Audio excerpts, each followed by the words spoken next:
Hello, everyone, and welcome back. Today, we will be talking about the truth behind the shadows in our society. There are a lot of dark truths about our society's history that are only just beginning to surface, and it's important to have honest and open conversations about these deviants. During this lecture, we will be looking at two real-world examples of different types of deviance.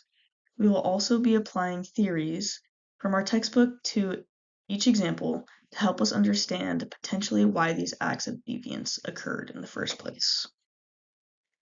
The first example of deviance that we are looking at today is the kidnapping, abuse, and murder of hundreds of thousands of Native American children that took place in boarding schools across the United States and Canada.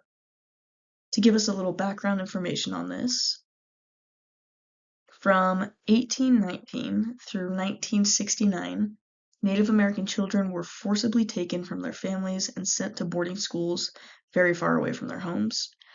And although these establishments were technically called schools, they're very far off from what we all know to be schools today. Native American children were forced to abandon all of their culture, from things like cutting their hair, changing their names to English names, abandoning their languages and forced to only speak English, and wearing certain types of clothing that conform to Western ideals. This idea that was pushed to justify this behavior was a motto or sort of a slogan that was kill the Indian, save the man. In addition to this, if the children did not obey these rules, they very well may have been beaten, whipped, raped, or even killed. The children were also forced to do manual labor.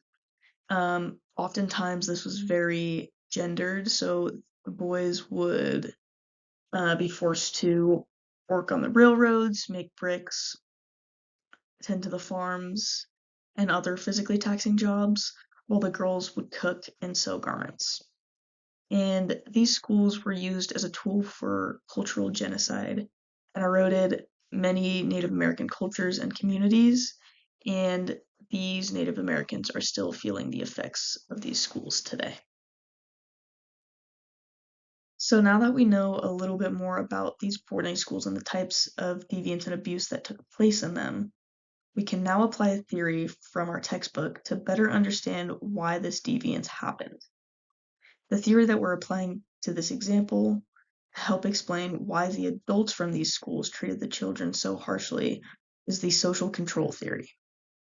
This theory argues that we will refrain from committing harmful behaviors because we have a stake in conformity and are being watched by capable guardians.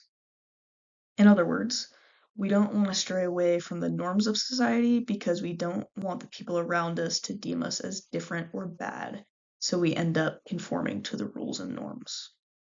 And as we have seen, in the isolated environments of these boarding schools, the capable guardians, being the parents or the public eye, were purposefully removed, which means that the adults in these schools had total power and control over the children with no accountability. So, the result of this is that since there were no guardians to keep the adults' behaviors in line, they were free from the rules of society. And as we all know from the textbook, deviance results from weak restraints and controls. So this is just one example of a theory that can be applied to this example to explain the harsh treatment of these Native American children. Now moving on, we have our next example of deviance. We'll be looking at a case that involves people who steal. So this is a story of a doctor who got taken advantage of. And the story goes like this.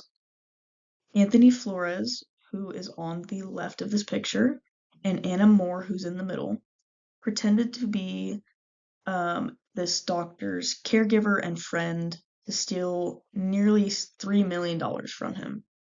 So Flores and Moore also lived in the doctor's Malibu beach house rent-free while they stole money from his personal accounts.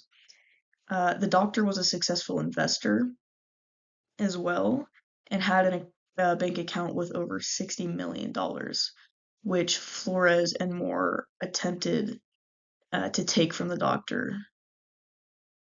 And this doctor suffered from severe bipolar disorder, which led him to badly burn his hands, leaving him unable to perform surgery.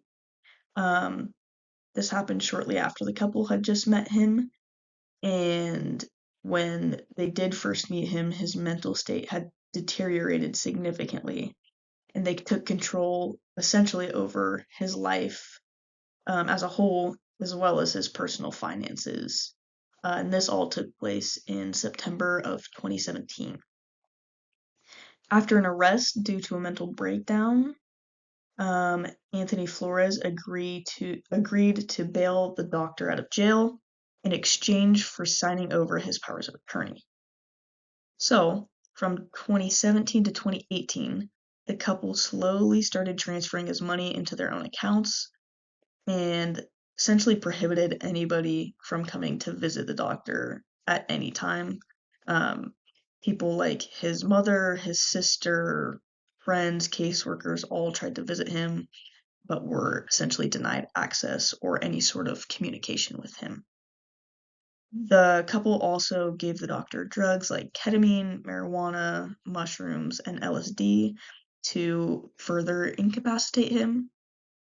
And due to this, they were able to gain access to his account with the $60 million in it. Anthony Flores and Anna Moore went to extensive lengths to try to cover up their crimes, but ultimately they were unsuccessful. And unfortunately, this case ended in the death of this doctor.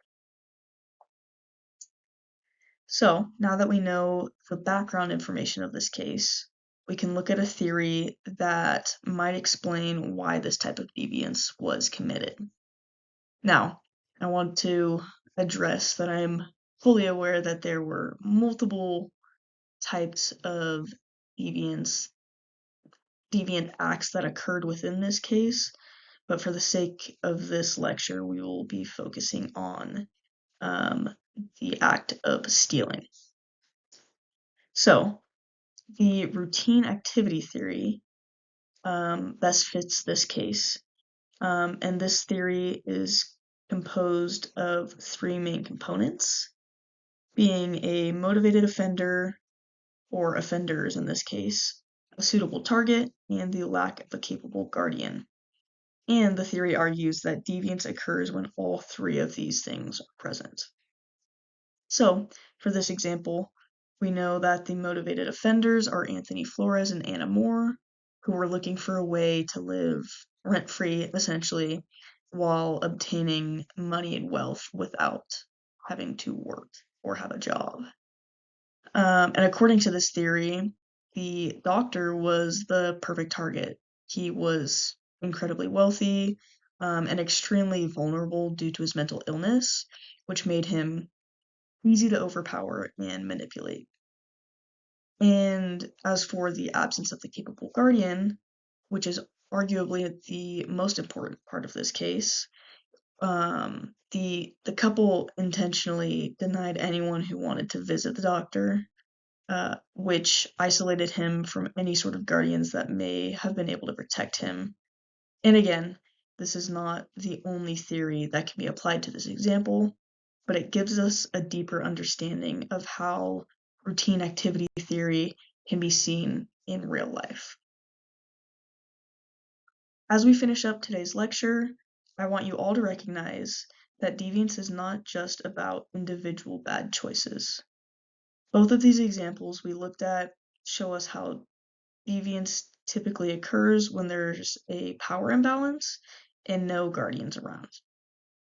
In the example of the boarding schools, isolation and the lack of accountability were largely what allowed the abuse to happen.